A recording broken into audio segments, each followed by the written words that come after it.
Good evening, everyone, and welcome to the March 6th of 2020 City Council meeting. Cinda, will you please do the roll call? Councilmember Hopkins, Present. Freilich, Present. Malcolm, Present. Gordon, Present.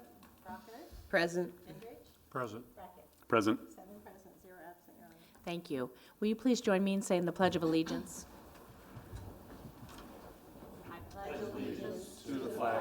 Of the United States of America, and to the republic for which it stands, one nation, under God, indivisible, with liberty and justice for all.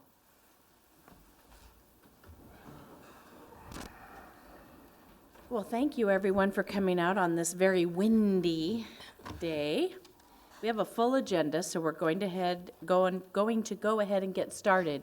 First of all, is there anyone here that would like to speak to council about something not on tonight's agenda?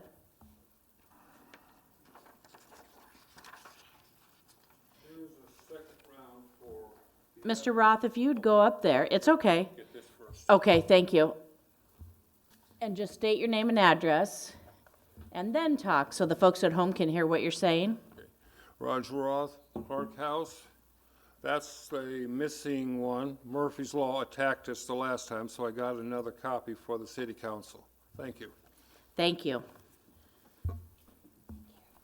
Mr. Roth got of his own accord a Constitution of the United States for each one of us, and now he's gotten the Iowa Constitution for us. Thank you so much. We appreciate it. Thank you, Roger. All right, we're going to continue on. We are on number 5, which is our consent agenda. The following items are considered to be routine by the council and will be enacted by one motion. There will be no separate discussion of these items unless a council member so requests, in which event it will be removed from the consent agenda and considered in its normal sequence on the agenda. Is there a motion to approve tonight's consent agenda, which includes items 6A, items 8A through G, we did remove 8H, items 9A through D, items 12A through F, and tonight's bills totaling $8,143,016.67. So moved. Second, Your Honor. We have a motion by Councilman Gendrich with a second by Councilman Brackett. All in favor say aye. Aye. Opposed? The motion carries. We are going to continue on down. We have actually 4 public hearings tonight. The first public hearing is on the proposed property tax levy for fiscal year 2021, and it concerns this tax levy for certain property tax levies for fiscal year 2021. Now is the time for the public to comment. Hearing nothing, do I have a motion to close? So moved, Your Honor. Second? Second. We have a motion by Councilman Brackett with a second by Councilwoman Gordon. All in favor say aye. Aye. The motion carries. The second public hearing concerns a proposal to enter into a general obligation loan agreement and to borrow money thereunder in a principal amount not to exceed $5,200,000 for the purpose of paying the costs to that extent of constructing street, water system, sanitary sewer, stormwater drainage, and sidewalk improvements, also making improvements to city parks, constructing improvements at the municipal airport, oh goodness, and acquiring and installing street lighting, signage, and signalization. Now is the time for the public to comment. Hearing nothing, do I have a motion to close? So moved. Second. Second, Your Honor. We have a motion by Councilwoman Brockert with a second by Councilman Brackett. Is there any discussion? All in favor say aye. Aye. Opposed? The motion carries. We're on 11C, and this public hearing concerns a proposal to enter into a general obligation loan agreement and to borrow money thereunder in a principal amount not to exceed $560,000 pursuant to the provisions of Section 384.24A of the Code of Iowa for the purpose of paying the cost to that extent of repairing the fire suppression system at the municipal transfer station, constructing and installing repairs and improvements to the municipal buildings and facilities, and improving municipal parking facilities. Now is the time for the public to comment. Hearing nothing, do I have a motion to close? I move. Second. We have a motion by Councilman Hopkins with a second by Councilman Freilich. All in favor say aye. Aye. Opposed? This motion also carries. And we are on our last public hearing, and it concerns a proposal to enter into a general obligation loan agreement, and together with the essential purpose loan agreement and the general purpose loan agreement, to borrow money thereunder in a principal amount not to exceed $1 million pursuant to the provisions of Section 384.24A and Section 384.243Q of the Code of Iowa for the purpose of paying the cost, to that extent, of undertaking the municipal building project and authorized urban renewal project in the consolidated Muscatine urban renewal area, including the site acquisition and engineering study costs for that site development. Now is the time for the public to comment. Hearing none. Do I have a motion to close? So moved, Your Honor. Second. Second, Your Honor. We have a motion by Councilman Brackett with a second by Councilman Malcolm. All in favor say aye. Aye. Opposed? This motion also carries. And now, we are going to move on down to 9. We have 2 proclamations tonight. The first one is about Arbor Day. Whereas in 1872, J. Sterling Morton proposed to the Nebraska Board of Agriculture that a special day be set aside for the planting of trees. And whereas the holiday, called Arbor Day, was first observed with the planting of more than 1 million trees in Nebraska, and Arbor Day is now observed throughout the nation and the world. And whereas trees reduce the erosion of our precious topsoil by wind and water, cut heating and cooling costs, moderate the temperature, clean the air, produce oxygen, and provide habitat for wildlife. And whereas trees are a renewable resource, giving us paper, wood for our homes, fuel for our fires, and countless other wood products.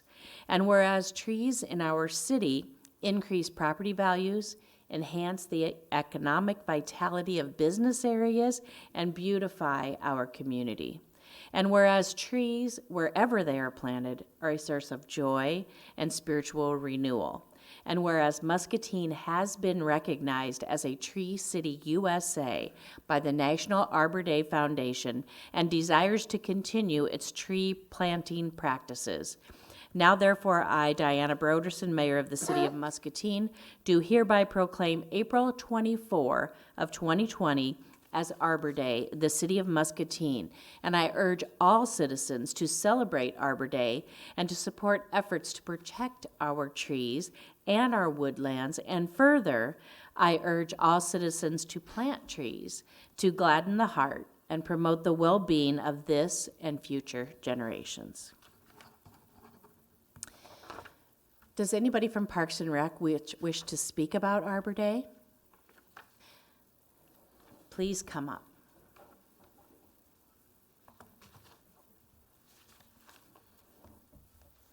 Thank you, Mayor and Council. Once again this year, the City of Muscatine Parks and Recreation Department will be partnering with I believe it's the ELA program at Central Middle School, and we will be doing a tree planting down at Kent Stein Park to help celebrate Arbor Day. So thank you to the Muscatine Community School District, and thank you for recognizing Arbor Day this year. Wonderful. Thank you. Our next proclamation is about Junior Achievement Day. Whereas the City of Muscatine will observe Junior Achievement Day on April 2nd of 2020 as an opportunity to recognize and celebrate junior achievement of the Heartland for empowering our young people to own their economic success.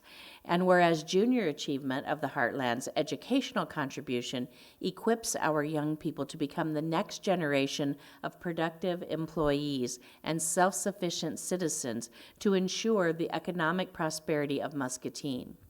And whereas it is fitting for parents, educators, businesses, and other members of the community to join the celebration in an effort to ensure the future success and economic health of our young people and the communities in which they live. Now therefore, I, Diana Broderson, Mayor of the City of Muscatine, Iowa, do hereby proclaim April 2nd of 2020 as Junior Achievement Day in the City of Muscatine.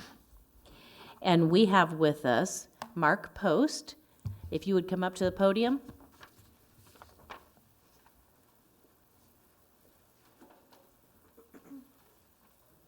Thank you so much for coming.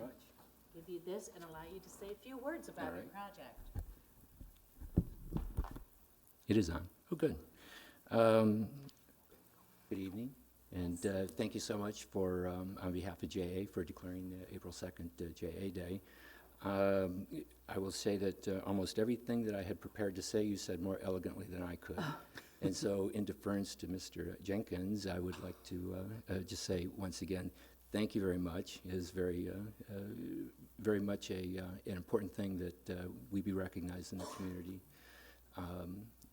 The one thing that I will point out that this day gives us an opportunity not just to celebrate the successes of the year of the organization, but also to recognize the contributions of the instructors, their valuable time, and also the financial donations of the community. The support has just been incredible here. I will say that I personally have been engaged with the JA for many years, and the quality of the programs are just incredible. They're just very, very good.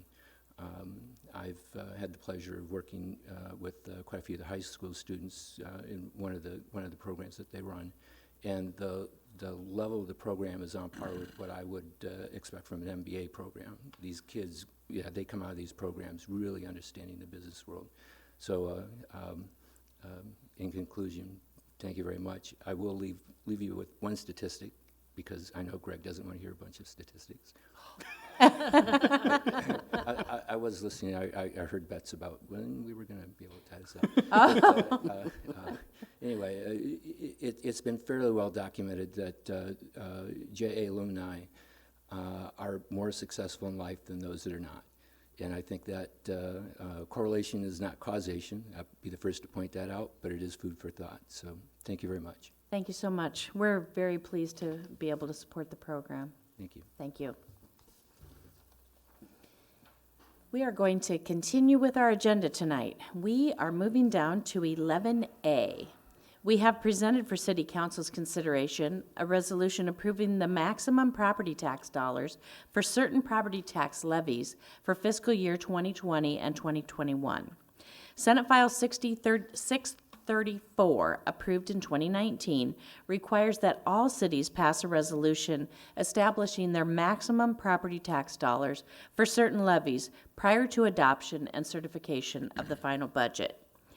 Is there a motion to adopt the resolution as submitted? So moved. Second? Second. Nope. We have a motion by Get the first.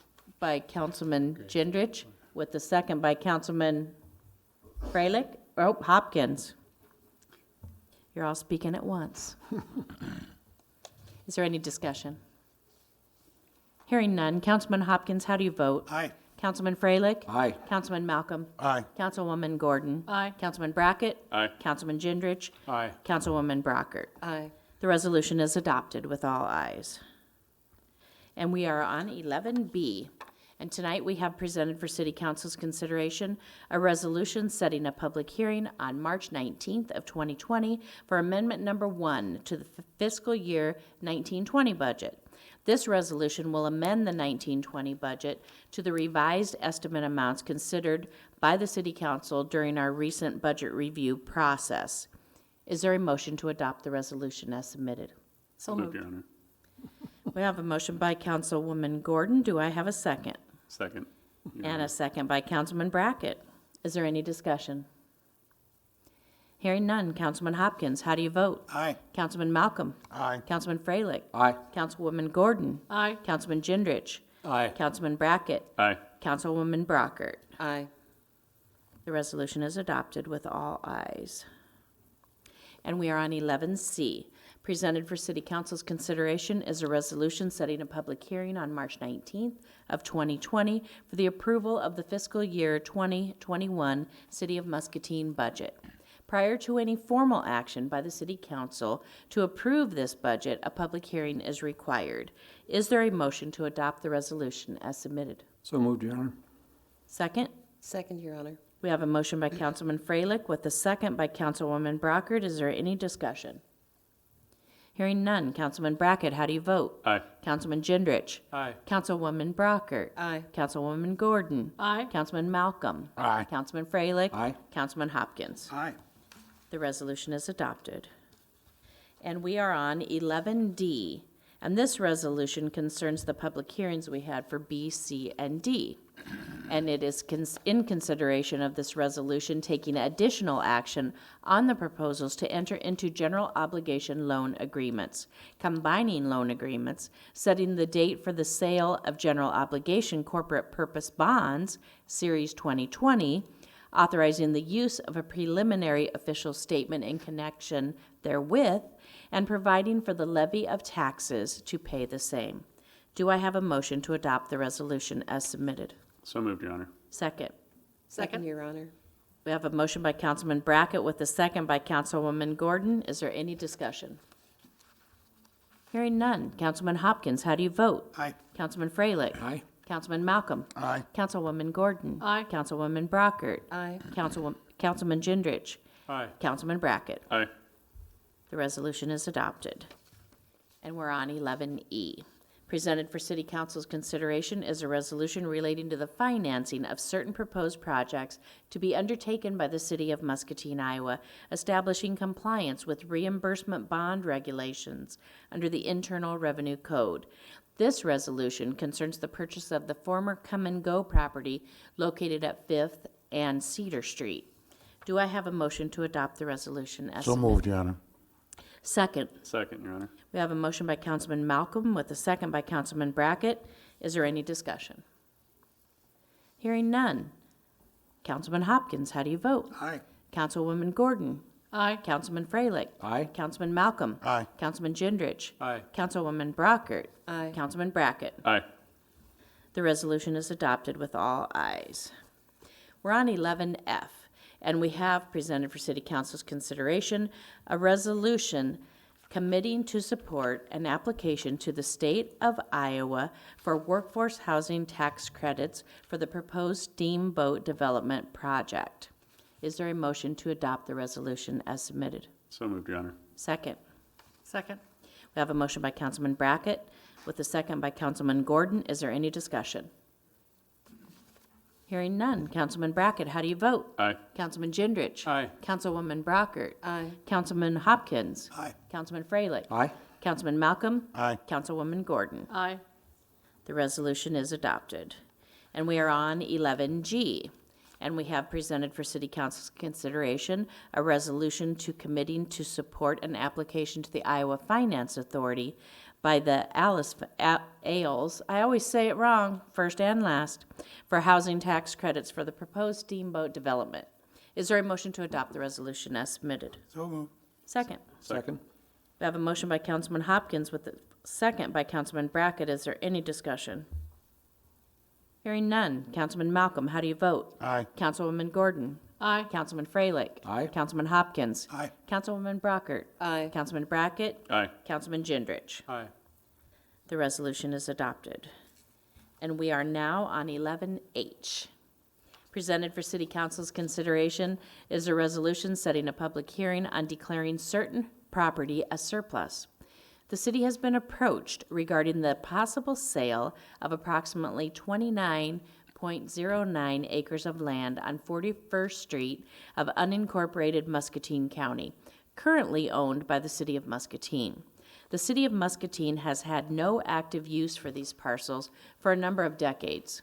Is there a motion to adopt the resolution as submitted? So moved, Your Honor. Second. Second. We have a motion by Councilwoman Brockert with a second by Councilman Gendrich. Is there any discussion? My only comment on this would be to request that we do a little bit more notification to the other property owners in the area than we did on the Mittman Road situation. Okay. Anything else? Hearing nothing. Councilman Hopkins, how do you vote? Aye. Councilman Freilich. Aye. Councilman Malcolm. Aye. Councilwoman Gordon. Aye. Councilwoman Brockert. Aye. Councilman Brackett. Aye. Councilman Gendrich. Aye. The resolution is adopted with all ayes. And we are on 11I. Presented for City Council's consideration is a resolution approving a ramp easement agreement with Point Above at 228 West Second Street. The substantial renovations that they are doing on this building trigger a requirement for ADA compliance, and a ramp needs to be installed at the Pine Street entrance. The only location for this ramp would be on the City of Muscatine's right-of-way. Point Above has requested an easement from the city to build this ramp. Do I have a motion to adopt the resolution as submitted? Second, Your Honor. We have a motion by Councilman Hopkins with a second by Councilman Brackett. Any discussion?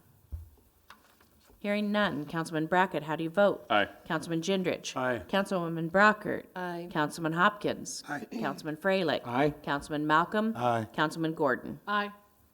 The resolution is adopted. And we are on 11J. Presented for City Council's consideration is a resolution amending and approving the official pay plan for seasonal and certain other part-time employees of the City of Muscatine.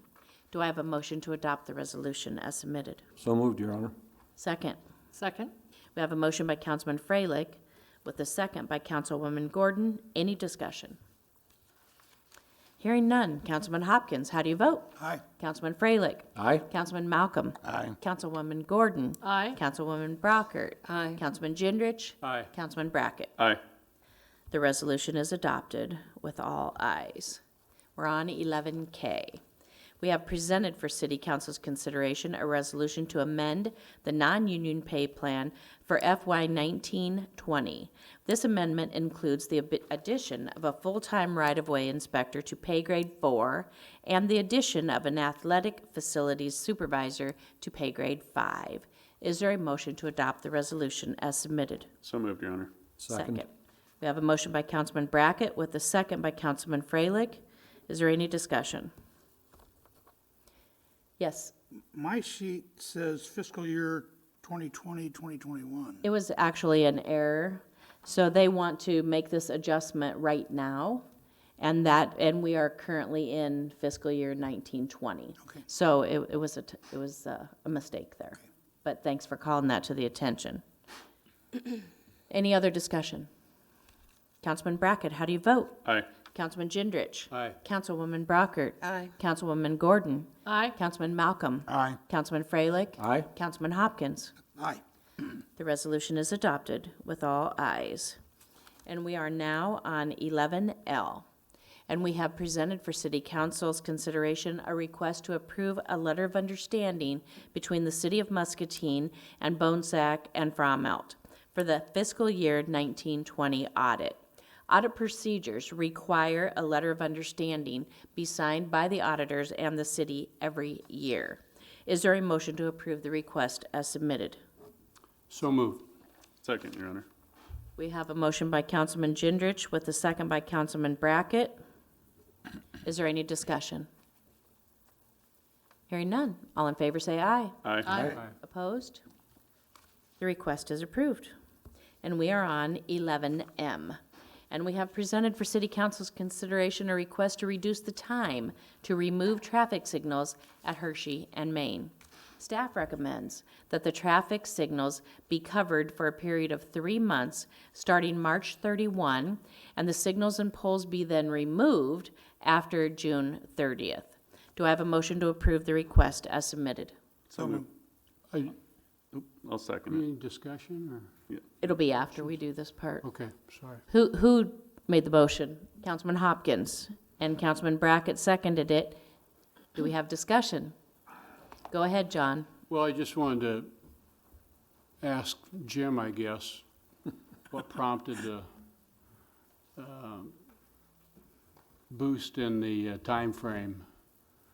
Get this done sooner, which I think is probably a good idea, but I don't know if there's any kind of thing specific that you could offer about why that. Okay. Very good. Mayor, council, we did meet with, and by the way, Brian should be answering this, but he went home sick this afternoon, so I'm filling in. The traffic committee did meet about it, did discuss it. From all parts, we are receiving no comments, no, it's all quiet on the western front, so to speak, to use the line. Primarily, this is also to see whether you guys are getting any feedback on that, or if it's all quiet on the city council front. The original idea was to try to use 6 months, and the perception is that that's just way too long. It appears to be going along fantastic, and we thought we would just cut that time in half, which seemed to us to be very reasonable. It- Go ahead, Councilman. Go ahead. Go ahead, John. Well, the removal of the stoplights hopefully then will be at a cost that we're not expecting, or who pays for that, or, Actually, MPW removes those signals. okay, just, yeah. Go ahead. That was my question. I was gonna ask, who removes these lights? Do Public Works or MPW? MPW will do it. So you were just asking that a 90-day delay to do that? Well, no, really. I mean, the original guidance that came from the council was to do it for 6 months and then cover the signals, and it was going to take almost a whole calendar year based on what our perception was, and we thought that was just way too long. Because if it was controversial, if there was a lot of feedback, and I could see that time, so I think you guys were being cautious up there. It doesn't appear to be an issue at all, so we are just trying to cut that time in half. Is all. Is there a benefit to speeding up the process? I mean, Signals come out quicker, you don't maintain them quicker. I think that's probably the primary benefit. okay. I But- just remember we were talking that, why don't we do the stop signs for 6 months, see how that goes, and then cover up the stoplights for 6 more months? Yep. See And how that's that goes, and and that's then currently remove what them, we're doing. because we wouldn't want to have something come up later, and then now we're in trouble because we done took the lights out. I have a comment. Can I add in Yes, go before? ahead. Prior to the action that we took, of the current status, I saw and received a few complaints about that moving forward. Since it's actually been done, I've not gotten anything. And I've had numerous people state that they feel that the traffic flows better there. I know I personally, when I use that intersection, before it seemed like I hit the red light every single time. So now with the stop sign, at least I can go if nobody else is there, once I come to a complete stop at the stop sign. Legal complete stop. That's Count to 3 and then move forward Well, I after like you the rear stop. flashing lights. It's just- I have not had a lot. I have had a couple people say when they're going down the hill, when it was a light, when they were going down the hill and they caught the light right, it was nice to be able to just keep going rather than have to stop dead at the bottom of the hill. But I have not heard near what we expected to hear. exactly. So it seems to be almost a non-issue at this point. I think everybody's adjusted to it. We're just asking to cut that time in half because it does put those lights on flashing mode. I mean, it's a maintenance thing, not a big cost. You're talking small cost, but it is a cost to keep those up. And I honestly, it's time. I mean, I think it's kind of almost to the point of no, I can't use that word. It's to the point of it really being fairly obvious that we should just go ahead and do it. Do we have a spot? I know we talked before that we only had purchased so many flashing stop signs, and that Yes. we were mainly using them when there was a change to draw attention. Do we Right. have a spot picked out where they need to go next? No, we do not. But, I mean, we're gonna leave that as a four-way stop, so those Sure. flashing stops are gonna be there. But they're long not gonna be after the signals flashing get removed. anymore, right?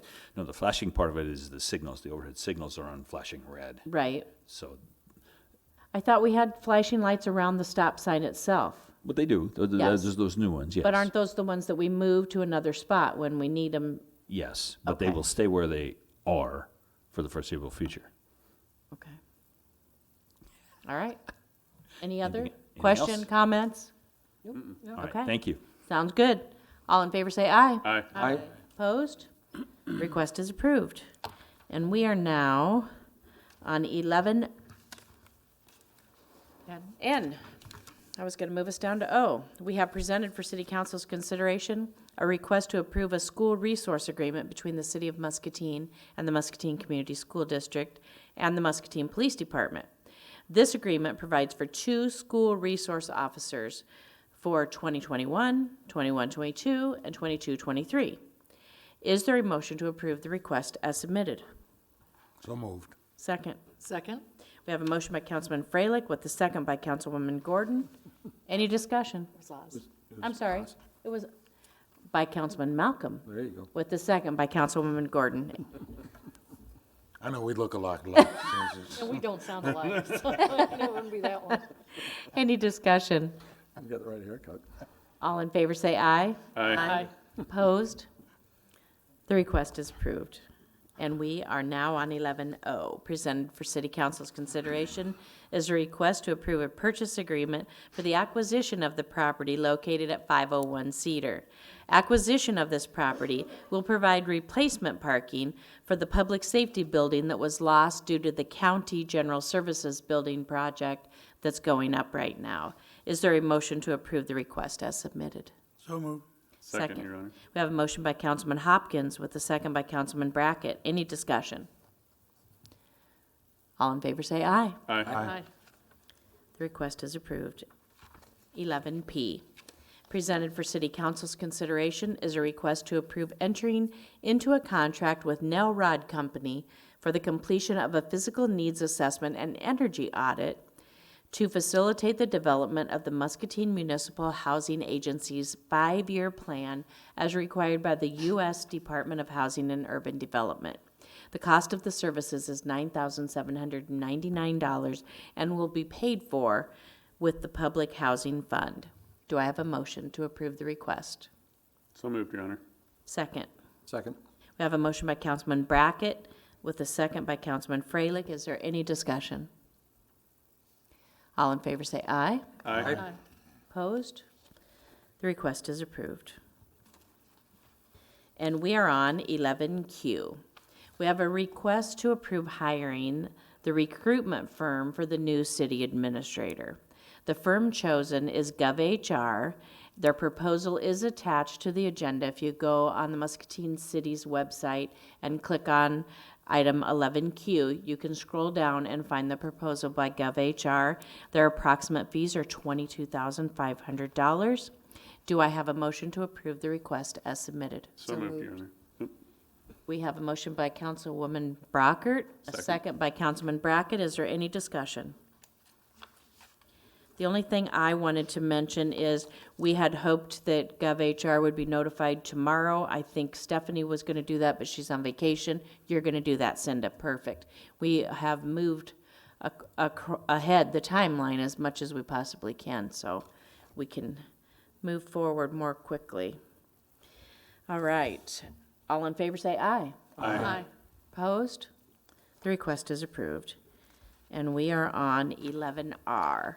Presented for City Council's consideration is a request to approve change orders 001 to 007 for the Mulberry Roundabout project.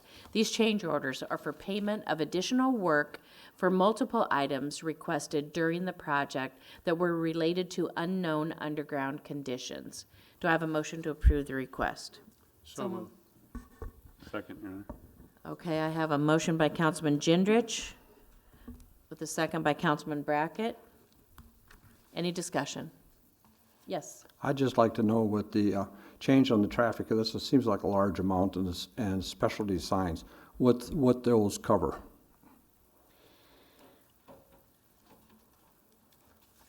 Which number was that one? 06 and 006. 06 and 07.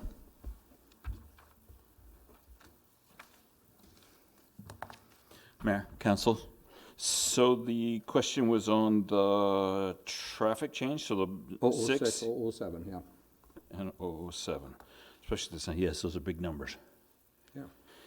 The traffic control was to revise the detour for that project to, instead of just making it as close to the project as possible, once we tried to implement that design detour,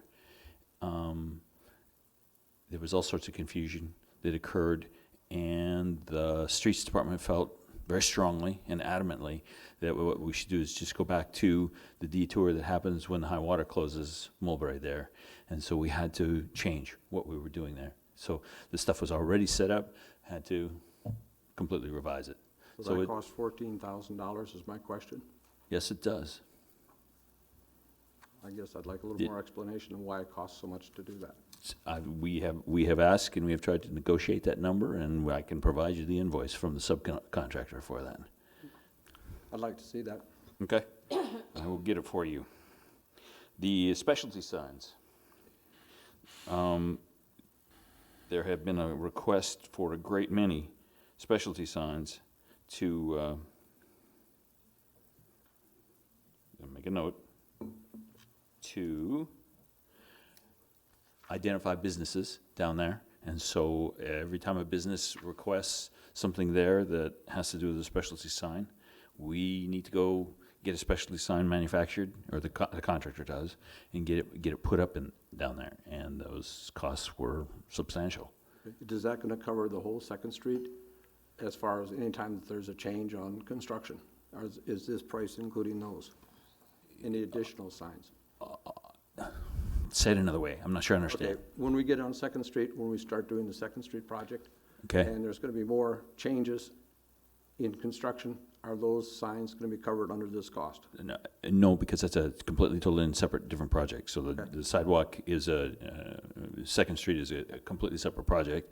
And I believe we did get, I'm going on a limb here, I believe we did get specialty signs in there as a bid item so that we can try to cover those costs. But on this one, it was not in there. So this is just for the roundabout. And we don't anticipate that we're going to have any more specialty sign costs at this point. Yes, sir. Go ahead. So you're telling me that this $11,000 number covered the signs like this says downtown, and it has an arrow going that way, and it's on a plastic board? Yes, sir. Jesus. Now, have you seen all of them that are out There's there? also the Great River Tire. I mean, There's one that also ones says on Great Third River Street. Tire from one way, one walked Great through River Tire the other way, another one that deals with all of the other businesses that are there.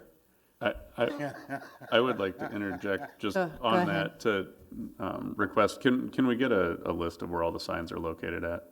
List of where they're I mean, if they're billing us for them, I'm sure that they could break that down.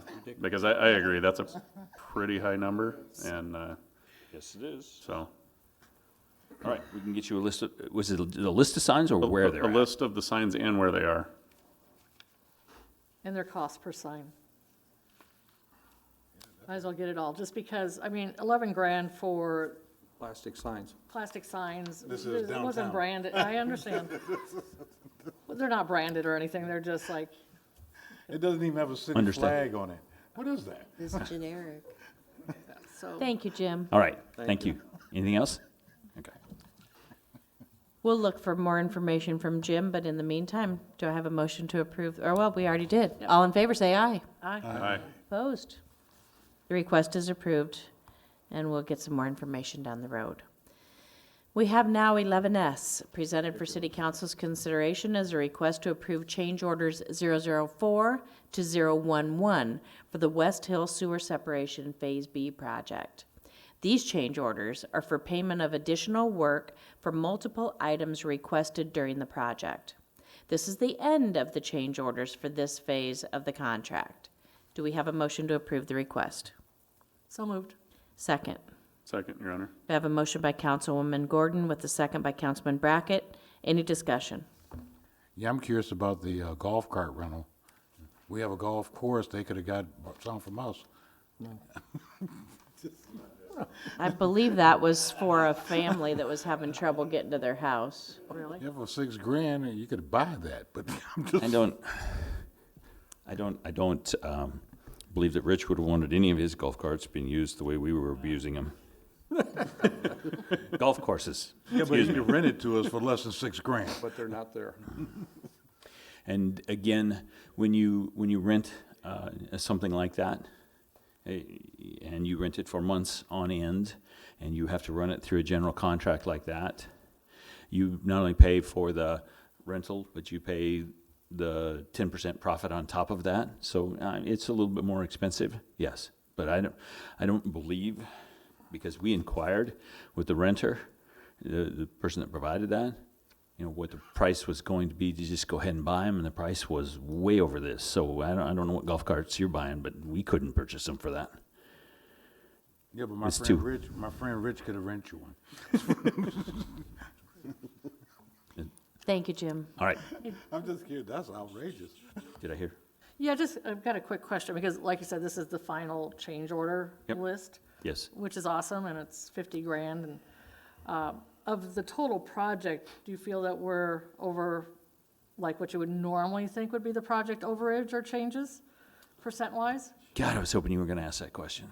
I love that. This one was a little bit more problematic. This phase was a little bit more problematic than the others have been. The last thing I saw, I think we were headed for close to 8% over what the contract value was. Usually, the good stuff is all somewhere 6% or maybe a little bit less. But the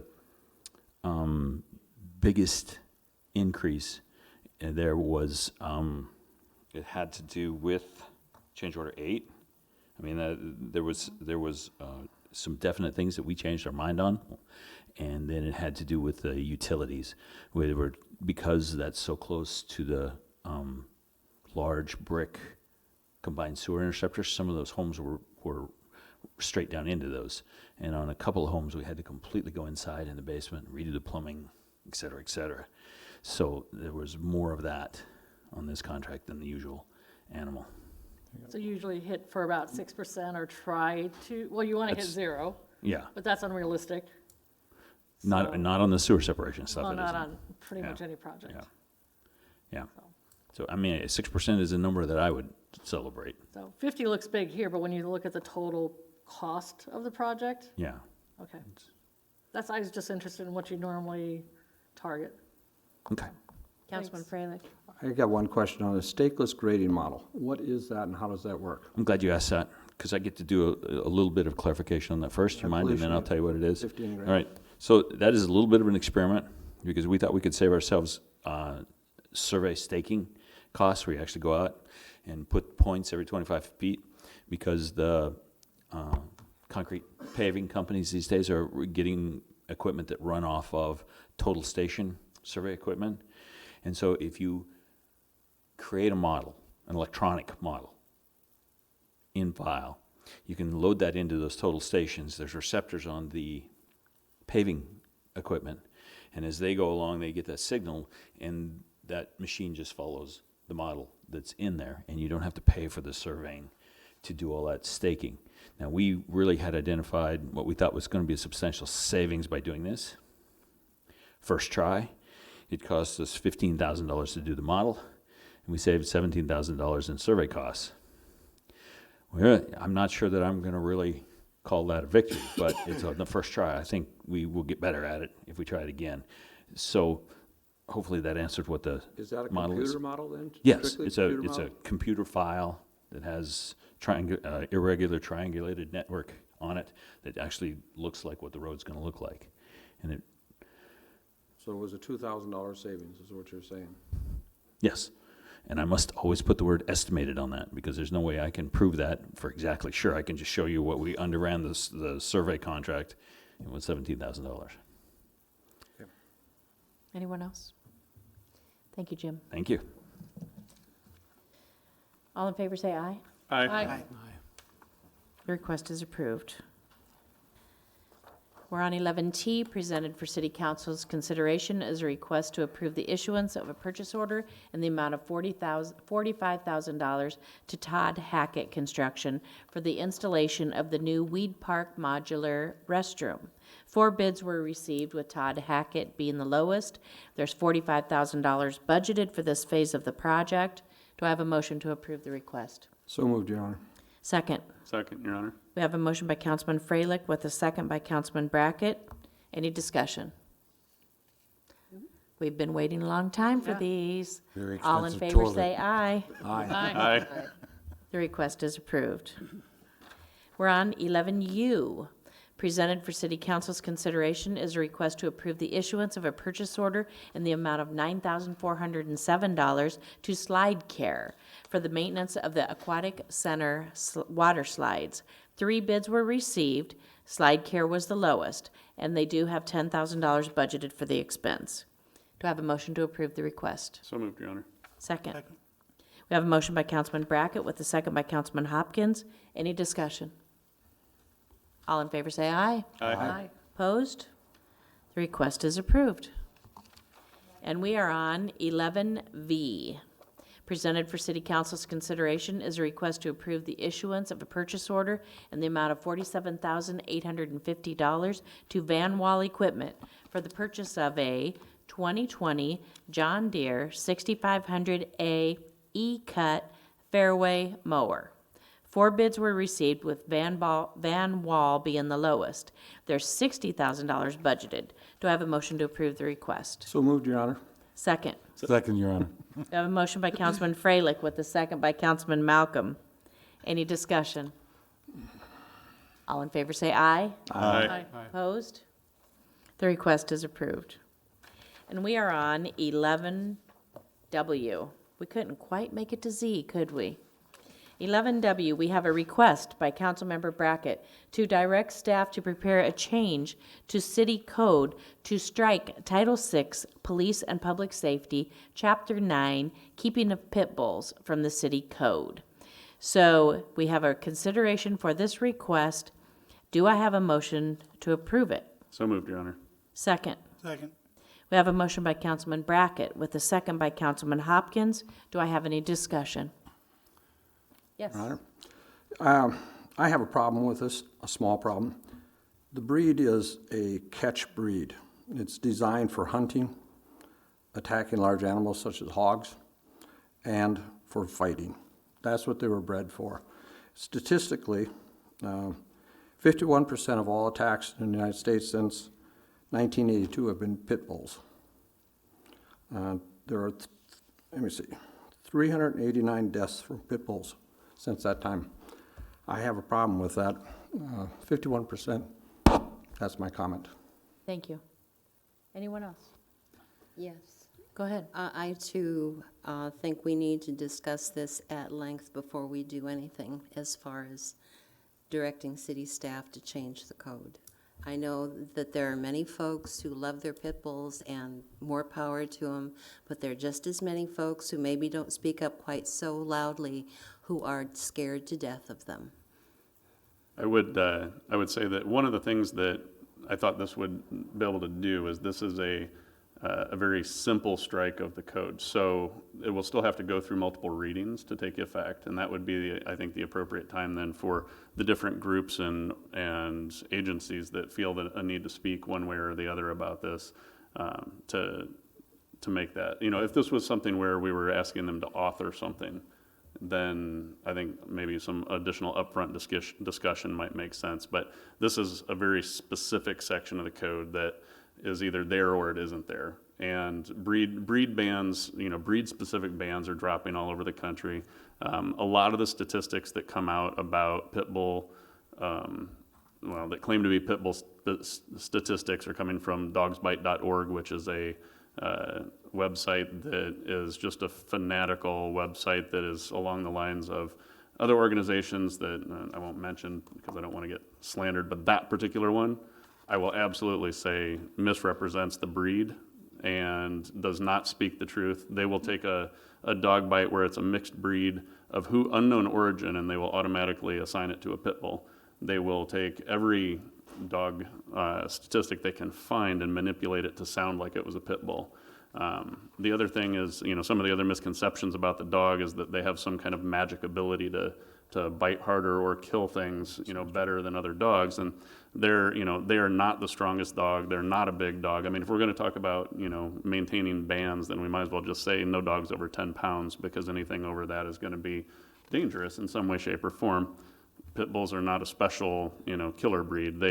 They have been utilized as a fighting dog, but that is a horrible, horrible thing. And thankfully, we are starting to have laws enacted in the country that will prevent, or maybe not prevent, because people that do that type of thing are sick and twisted, but provide additional punishment for people that do things like that abuse animals in that way. I feel very strongly about preserving animals' ability to not be put in situations like that. So I would also, I would welcome discussion on this and additional, additional guidelines, regulations for people that abuse animals to be put into place. But I see no reason to continue banning a very specific, and this is the unfortunate part of our code, it's not specific even. It says pit bulls, pit bull, anything that looks like a pit bull could basically be considered banned. So, if you got an angry look someday, you might be considered a pit bull. But, you take, you look at the dogs that get complained about the most in town here, even though, yes, we have a ban, but yes, there are pit bulls in town.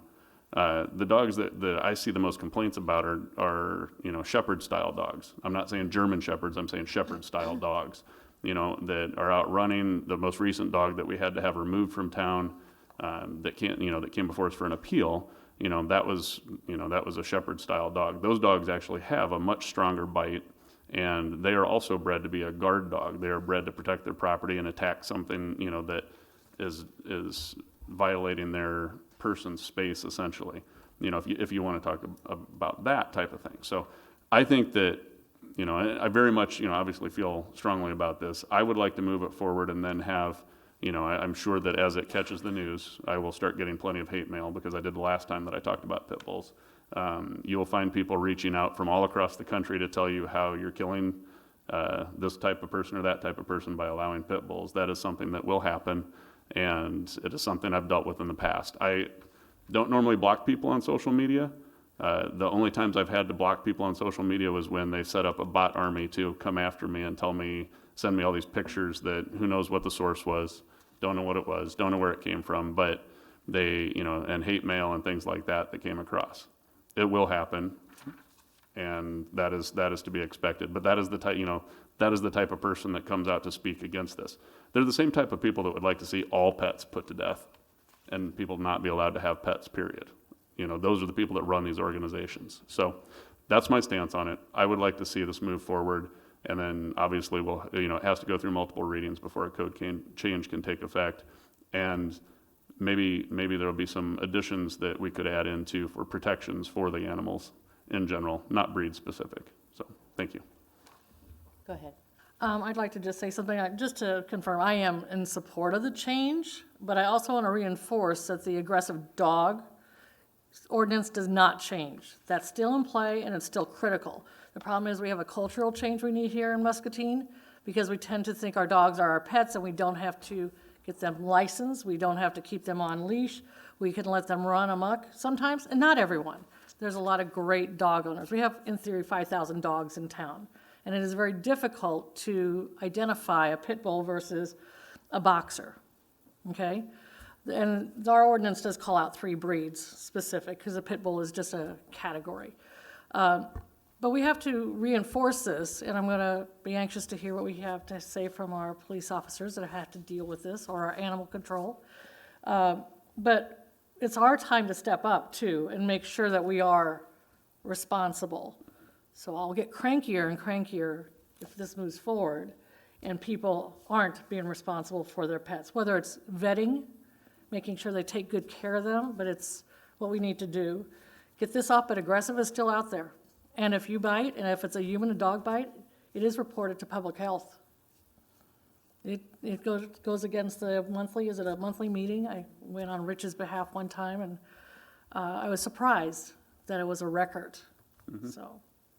But this at least learn more and see what we can do. I know some cities have been removing it. I think Clinton has, and I don't know if it was Council Bluffs, Sioux City, somewhere in western Iowa. Wilton. Wilton did? I've got some comments too, Mayor. Okay, Councilman Freilich was next, and I'm then. sorry, go I ahead. just want to clarify that I didn't just go to that website. I researched this heavily, and I went through multiple sites to find out what information I could, because I didn't have an opinion. Sure. Okay? I now have an opinion, so what you're saying, some of it's right, and some of it I think is wrong. Thank you. Councilman Gendrich. Well, I do have several thoughts and some further information. I would recommend to the city council that we end this discussion tonight and not have it move forward. At the very least, proceeding with amending or dropping the pit bull ordinance should be moved to a later date here so that we can have further discussion. When Council Brackett, in all due respect for Kelsey and Dwayne and so forth, Peggy, and Council Brackett originated the proposal to move forward with discussion about ending the pit bull ban.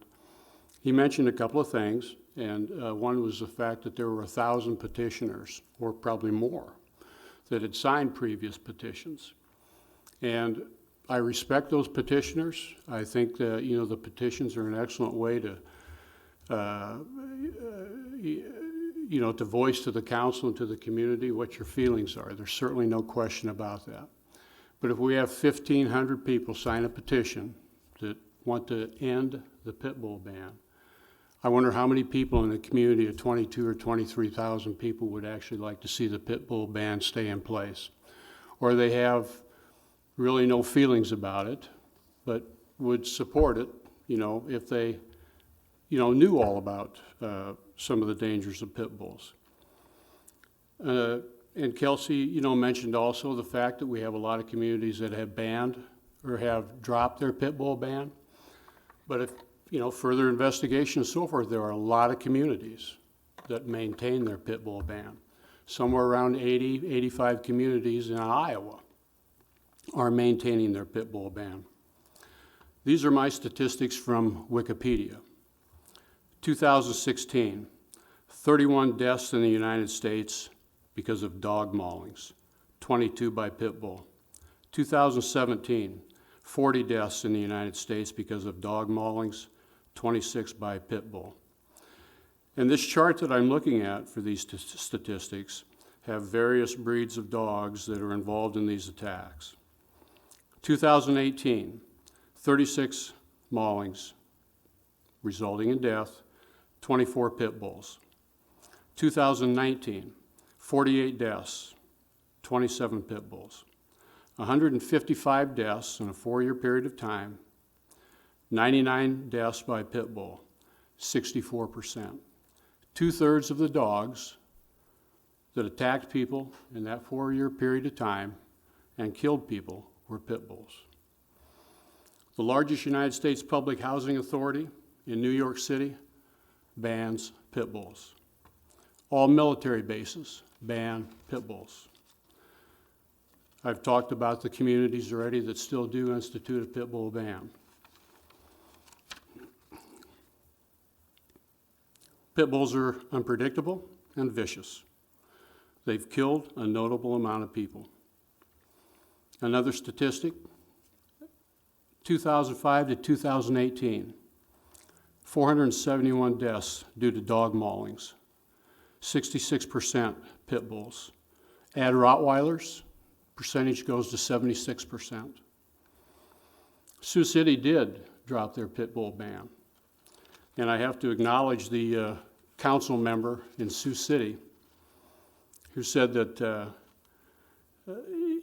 this council member in Sioux City voted to maintain the pit bull ban in Sioux City. And his comment, I don't remember the name, his comment is, "This is our chance to be proactive rather than reactive, like a vicious dog policy, which we currently have." After the pit bull bites someone, 66% chance of that happening. You know, the act is already taken care of. But if we maintain our pit bull ban, we've taken ourselves out of that reactive situation and moved into proactive. I thought an excellent comment by that council person's there from Sioux City. But Sioux City did, you know, they dropped their ban. I visited with a lot of people, well, not a lot, several people, I guess, the last couple days. This just did kind of hit us in a hurry, and I fully acknowledge that there's further discussion that could take place, but I think our council should vote tonight to end this process. But I visited with some people who have contact with pit bulls, well-behaved dog and so forth, And a couple of them said, but I would not. Their friends have pit bulls. They're around them on occasion, off and on. And, you know, their qualifying comment to me was, I wouldn't own one. And I know that's completely against the sentiment of a lot of people in Muscatine that enjoy the dog as their pet and so forth. But they're unpredictable and they're vicious. And they account for 66% of dog maulings in the United States that lead to death, as per Wikipedia.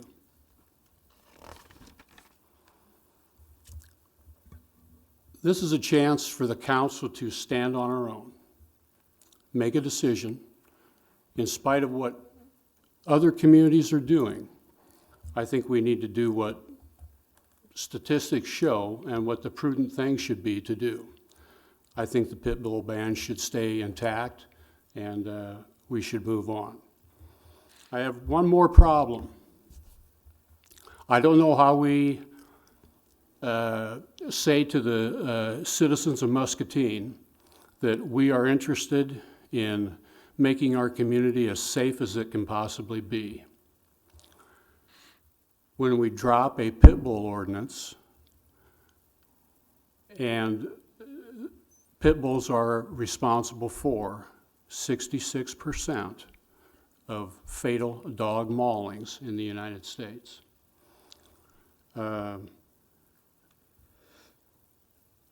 That's all I have. I'm sure there's a reaction. And I know that, you know, I respect Kelsey, like I say, Dwayne, Peggy, your input and so forth too. But my input and my vote tonight on this issue will be that this is as far as it goes. Thank you. I just wanted to clarify before we get to more discussion that tonight's vote would not change the code. It would simply move it forward for more discussion down the road. Go ahead, Councilman Malcolm. All this is very interesting. Since I've been sitting here 2 years in this seat, I've had quite a few people express their opinion pro or con with the pit bull issue. And I have to look at it tonight from the perspective as representative of the people. For me to vote one way or the other on this, I have not had any current discussions or input from any of the citizens about their likings or dislikings of it. I think maybe 7 months ago I got an email with some people telling me that they explained their position, they were for it. I've had people stop me in IV and explain that they were against it. I'd like to hear what the community has to say, because I'm supposed to be sitting here voting on their behalf. Whether I don't have any skin in the game. I don't own a dog, you know, because I'm lazy and I don't want to walk one. But if people in the community would like to have pit bulls, and they tell me to vote on their behalf for a pit bull, then I'll vote for the pit bull. If they say no to the pit bulls, and they tell me no, my constituents say I have to do what they say.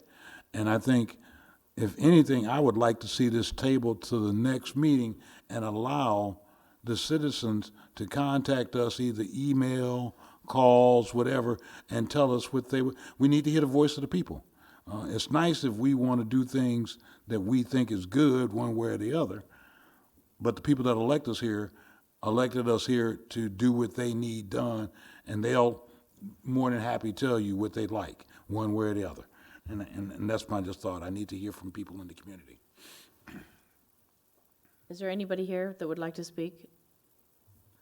Anyone else? Please come to the podium, state your name and address.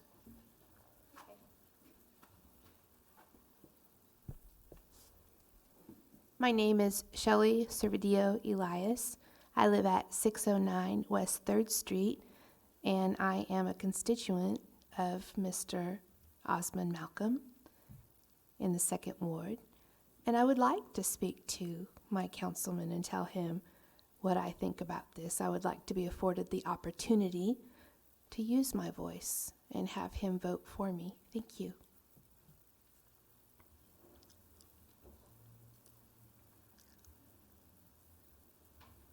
Good evening. Good evening, Mayor, council members. My name is Cassandra Calderon. I live at 2667 Tom Sawyer Road, outside of the city limits. I am an educator. I've got 5 children. I've owned pit bulls for over 20 years. No problems. My children love our pit bulls. Our family members, our friends love our animals. They are very caring. They are very nurturing. They are very friendly. So to judge all pit bulls based on a few is unfair. And that is not the community that I come from. As a native Muscatine resident, that's not what I want our community to be representative on. Education is more the path that I'd like to see us going. So, thank you. Thank you. Anyone else? I would like to respond real quick while he's going up there Okay. too. I would ask that any statistics that we're using to base things off of have a cite a source, and Wikipedia, while it can be utilized and sometimes provides those sources, I did happen to glance over, not trying to read over your shoulder, John, but notice dogsbite.org right there on the page under Wikipedia. So I want to really make sure that we're checking the sources of these statistics and not taking them at face value, because there is a lot of misinformation out there in regards to this topic. And dogsbite.org is as I've said before, an organization that goes out of its way to misinform and misdirect. So, Thank you. Yeah, and just to be, the 4 years of statistics that I read off are Wikipedia, and written down for anyone to review. The dogbites.org is the statistics of the 66% and the 76%. I understand are from dogbites.org. I have no reason to disbelieve those statistics of dog bites. I haven't, I guess, dug into it as closely as what Kelsey has, or whatever, but, so anyway, just to follow up on that. Thank you. And it, Go ahead. Finish. no, go ahead. No, you go ahead and finish. Well, you know, I appreciate the ladies' input and so forth. 66% of fatal dog mollies in the United States are from pit bulls. from dogsbite.org, according to them. Wikipedia. I can edit Wikipedia. Okay. So We're I going to can hear edit from our Wikipedia. guests now. Okay, that's fine. 0% right now, if you want to quote it Gentlemen. that way. Well, Wikipedia would really like you to reach out and donate too, so. My name is Dustin Trimble, I live at 715 Liberty Street, Muscatine, Iowa. There's really only 2 points that I'd like to make, is that we really just want to talk about it. You don't really have to just shoot us straight out of the sky. Nobody's here telling you, yay, let's do it. I mean, there's the last time we all met in here, there was people sitting up top. I feel like at the very least some of those guys should get a voice rather than just a handful standing up here. Much like Kelsey, I've done the research on dogsbite.org, and she specifically is way more than biased and against it because of her previous experiences. And the other thing that a lot of people need to consider is that the society as a whole is changing dramatically. A lot of the bites that happen because of society and how we have changed and how we take care of our pets and of the very evil people out there that have influenced these dogs in a negative manner. Regardless of the information that you have and however qualified or unqualified it may have been, you'll notice that just in the numbers that you said, that a lot of it was worse the further back you went. And I'm sure if you did some corresponding research, you'd notice that a lot of the dog fighting was worse earlier on in years as well. And I'm sure that there's a correspondence there to consider as well. And that was really all I wanted to say. It's just, at least let's talk about it. That's all a lot of people want. Thank you, Mr. Trimble. Go ahead. I'd just like to recommend that this is not the change tonight. This is just to move it forward and that we hear from parties, such as what Mr. Trimble said, we need more participation. I mean, there was an online poll tonight that was overwhelmingly pro pit bull, but we need to hear from like Preston Moore. Now, he's going to have a spin from the Humane Society of the United States, the Iowa Division. He's a great resource, but that's going to be his focus. We need to hear from our police to understand why this was put into place 10 years ago or so, and then maybe get some more facts, but we need everybody's voice. So it's not the change is not tonight, it's just saying this, look to it, this ask the city to review it, is my recommendation, that we do move forward with this change. We still have multiple readings and research to do, but we can at least talk about it. We had a meeting last fall with Preston. First day was 3 people because it was under publicized. The next day we had 30 pet owners. It wasn't about pit bulls. It was more about violent behavior and things like that. But I think we need to bring in all different resources on all sides to review this, is what I would recommend. It's not something that you're gonna decide in 3 weeks or a month, but at least to start the conversation. This would be the start. Yep. Go ahead. In order to be objective, I will allow this to move on as best I like, and I won't vote against, I guess is what I'm saying. But I definitely feel that there is a real need to be proven to me that these are not what I see, and that's where I'm going to stand. Thank you. Any final thoughts before we go to the vote? So the vote tonight is just to move this forward and have city staff look at things. This is going to be a long process with the opportunity along the way for discussion.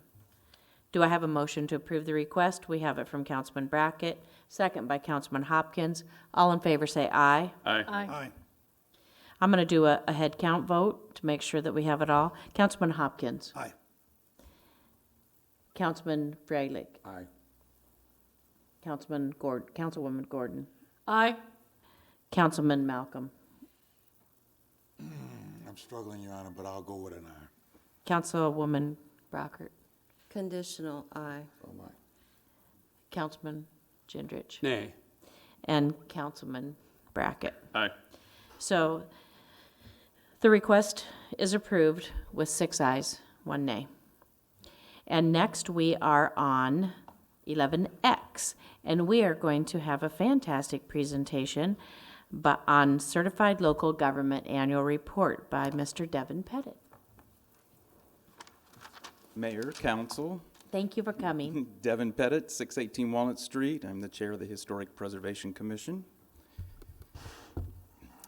As an advisory board to the City Council, the Historic Preservation Commission helps safeguard the city's historic, aesthetic, and cultural heritage by preserving sites and districts of historic and cultural significance. Much of this work is accomplished through establishing districts, which are frequently funded by state grants. To be eligible for funding, the city must retain its status. Sorry, It's not, nobody's we don't know what it is, but, Pitbull. oh, The city must retain its status as a certified local government and submit an annual report. In addition, it is common practice for the HPC to present our newly created historical districts. Today, I am here to accomplish both of these tasks. It was another busy year for the Historic Preservation Commission, with the biggest project being the completion of the Fair Oaks Historic District. There were 232 resources studied for this project. Of the 232 resources studied, 183 were found to be contributing to the historic district and 49 non-contributing. A contributing structure can be best described as a structure where, if the occupant of a house could travel in a time machine from 50 years ago, would they recognize the home today? If they could, then it is said to be contributing. It is important that a home or building be contributing, as it is eligible for historic tax credits. Some basic information about Fair Oaks. The oldest home was built in 1842, located on James Place. It was the first home of James and Mary Weed and was given the name Pomona Villa. The Weed stayed in this house while their much larger home, the Gables, was being built between 1852 and 1854. Between 1890 and 1908, before the Fair Oaks subdivision was created, 7 lots were sold by the Weeds and houses built. These were all located on the periphery of their land on the east side of Park Avenue and the north side of Washington Street. In 1899, the Weeds gave the east half of their land to a private park group and was designated Weed Park. The park was deeded to the city in 1907. In 1908, after Mary Weed's death, 32 acres along with her house were sold to Western Realty, who then contracted with O.C. Simons Company of Chicago, which created the Fair Oaks subdivision. The first lots were sold in 1910. In 1926, a restrictive residence district was created by the City Council by petition of the residents of the neighborhood. This was long before zoning laws, and it was likely the encroachment of commercial properties on Park Avenue that prompted this action. It was at this time the current boundaries of the Fair Oaks District came into being. The district is bounded on the south by the north side of Washington Street, on the west by the east side of Park Avenue, on the north by land once owned by H.J. Hines, which is now the Muscatine Community College, and on the east by Park Drive. With the completion of the city's 3rd historic district, we have now studied 677 properties, with 549 of these properties being contributing properties to historic districts. Besides the creation of a new historic district, this year, the Commission held a public meeting about how to obtain historic tax credits. We met with our state legislators and other members of the community on the revised 657A rules, which the council and the state passed last year. We had proposed a property from this group to look at as a sort of litmus test on the new rules, but the property is apparently not viable after looking at the numbers. There was a member of the HPC that completed a model for downtown walking tour that is now posted on the city and CVB's websites.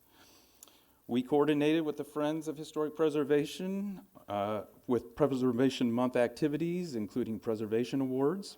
We also coordinated with the Friends group on the individual nomination of the McKee Button Company building to the National Register of Historic Places. In the coming year, we plan to apply for a CLG grant to create a 4th historic district in Muscatine on Culver Street. We will also continue our coordination efforts with the Friends Group on Preservation Month activities, including a possible home tour, preservation awards and individual nominations to the National Register, and fundraising activities.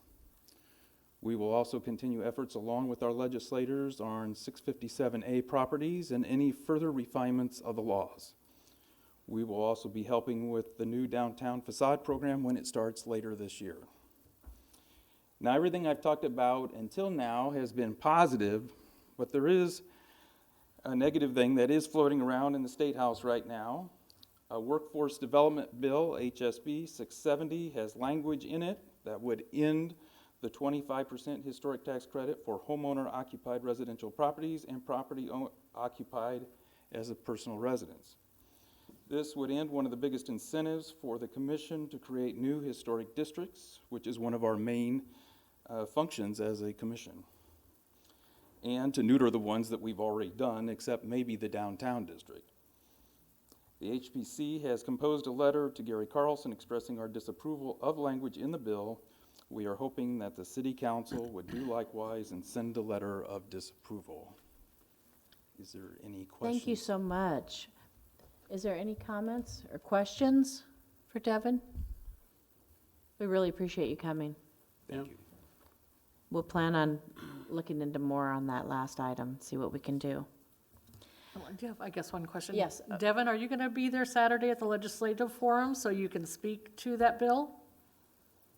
Just putting in a plug, this is your opportunity Yes. to. I am not going to be there. I have heard from Mary McGinnis, who's the 3rd Ward Alderman in the city. She contacted me. She's already talked to some of them. It sounded kind of positive that they would either try to strike the language in the bill and put in new language, so we'll see how that goes. So Thank it sounds positive, but it's out there. Sure. Thank you. Thank you. I'm going to move on down to number 15. We did have a closed session planned for tonight.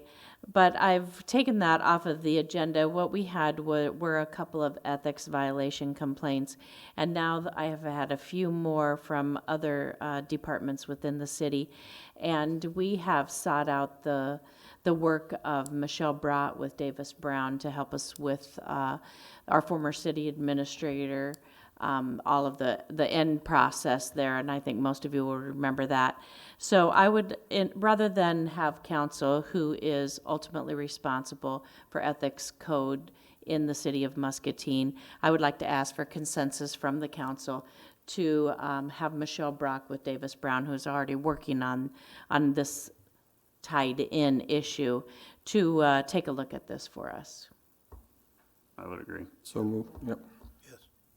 Is there any way to get some specific information without any incrimination or anything, or no? There's really not. It's Okay. really difficult to do that, and Everything so there. the cleanest way is to have an outside source to take a look at what's going on, and I would like to ask for her to report back directly to the mayor and council so that we can stay fulfilling our duties, which is certainly, we are indebted to make sure that we follow through on these kinds of things, so. Your Honor, do we know, is there a time limit or time frame that this will, like, will it be a month, 2 months, or? We hope it's very, very fair and very expeditious, very quickly. We'd like to, there's no sense in having things hang out there very long, and we'll be reaching out to her first thing in the morning with the consensus that we just got from council.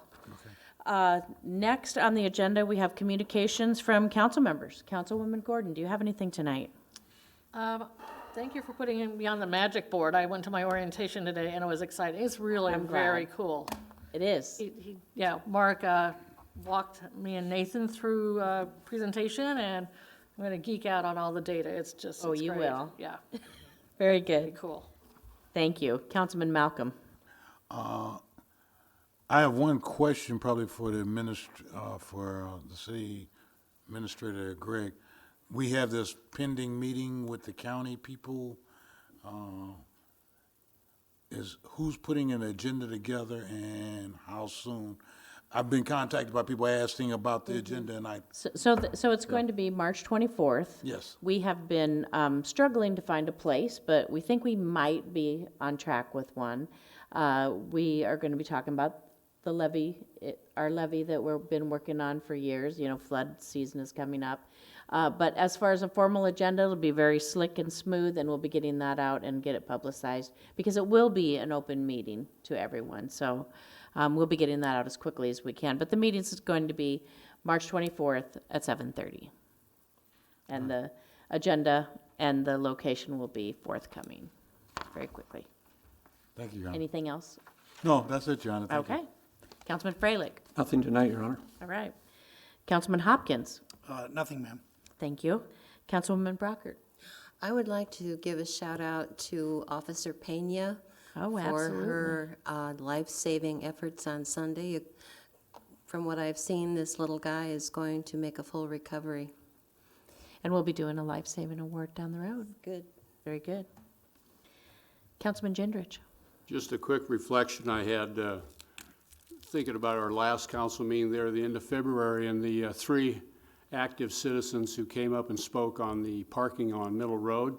And I got a kick out of the young man that spoke, you know, and want to compliment him. The older fellas, you know, they know what it's all about to be active and speak up in their community. But the young man that got up and took the initiative to speak his mind and come to a council meeting, I don't know if he'll ever be watched or anything else, but shout out to that guy. So anyway. Absolutely. Councilman Brackett. Nothing tonight, Your Honor. Thank you. I am really happy to report that spring is upon us. One really good indication is the golf course opened this week. I was out there, and it looks like it's in good shape. Everybody should sign up for their seasonal pass and come play. And if anything was wet, the wind today would have took care of that. What didn't burn? Yes. Cindy, did you have anything? I just had a couple very quick things. First of all, don't anybody forget, set your clocks ahead this weekend. March 12th, which is next Thursday, John, you have a meeting. The city council has been asked to be have a representative on the Muscatine Sister Cities Board. And the way we decided to do that was for us to take turns so we could all be involved. And so we all signed up for different months, and March 12th will be John's turn. Our city next week, we have Judy Yates coming to talk about the New Beginnings fundraiser that's just around the corner. She supervises the domestic violence shelter at MCSA. And Mike Morgan, our school board member that's relatively new, will be here as well. I don't have anything else. So do we have a motion to adjourn? So moved. We're adjourned. Hey, I was closest without. Yeah.